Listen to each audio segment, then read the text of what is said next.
आज की कहानी है एक गरीब लड़के की दिल को छू लेने वाली कहानी। जरूर सुनिए। एक गरीब लड़के की कहानी है। ये कहानी मेरे दिल को तो छू गई।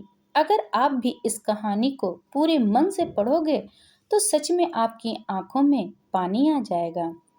एक भयानक अंधेरी रात में मंदिर की सीढ़ी पर मंदिर में लगे लाइट की रोशनी में एक साधारण 15 साल का लड़का पढ़ाई करते दिखा। ठंडी के दिन थे। वे ठंड से काँप रहा था, लेकिन पढ़ाई में खोया हुआ था।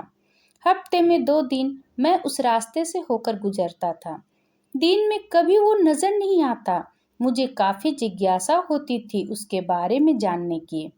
एक रात खाना खाकर मैं गाड़ी लेकर उसी रास्ते से गुजरने वाला था। सोचा जाते जाते कुछ पार्सल ले जाऊंगा उसके लिए। मैं पार्सल लेकर गाड़ी से उस मंदिर के पास पहुंचा। लड़का सीढ़ियों पर बैठकर हमेशा की तरह पढ़ाई कर रहा था। मैंने गाड़ी रोकी और उसके पास गया।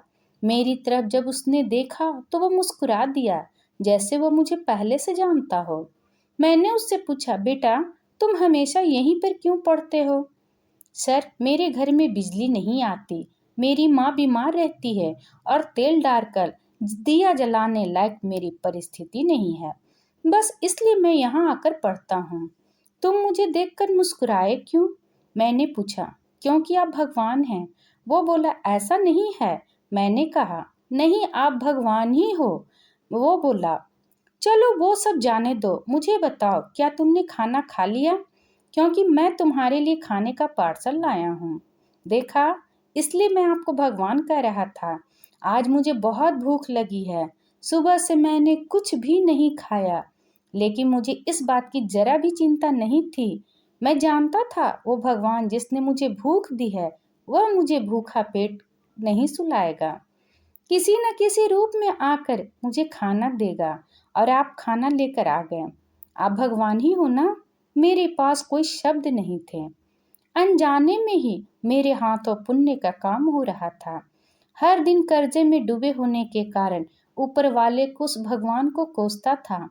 आज उसने मुझे ही भगवान की उपाधि देकर शर्मसार कर दिया था। आधा खाना खाकर उसने आधा बचा लिया और मुझसे बोला कि सर आप 5 मिनट यहीं ठहरिए, मैं यह खाना मेरी माँ को देकर आता हूँ। मंदिर से कुछ दूर एक पुराने घर की तरफ जाते हुए मैं उसे देखता रहा। कुछ मिनटों बाद वह वापस लौटा। उसके हाथों में मुट्ठी भर फूल थे। उसने वो मेरे पैरों में रख दिए और बोला, माँ ने कहा है जिस भगवान ने हमारा पेट भरा है उसके चरणों में थोड़े फूल तो चढ़ने ही चाहिए। मेरी आंखें बंद हो गई और उसमें अपने आप आंसू निकल आए। आंखें खोल के मैंने उसके पुराने घर की तरफ देखा। उस घर के सामने बड़े पत्थर में भी मुझे प्यारी सी मुस्कान दिखाई दे रही थी। उस लड़के की आंखों में मुझे साक्षात भगवान दिखाई दे रहा था। दोस्तों, कहते हैं कि भगवान सबकी मदद करते हैं, बस वह खुद सामने नहीं आते। किसी न किसी के जरिए हम तक वह मदद पहुंचा देते हैं। बस जरूरत है तो उन पर विश्वास करने की। ये कहानी तो मेरे दिल को छू गई। और आपको इस पर आपकी क्या राय है, कमेंट करके जरूर बताइएगा।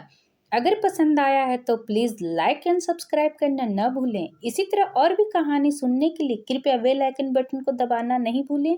वीडियो देखने के लिए आपका बहुत बहुत धन्यवाद।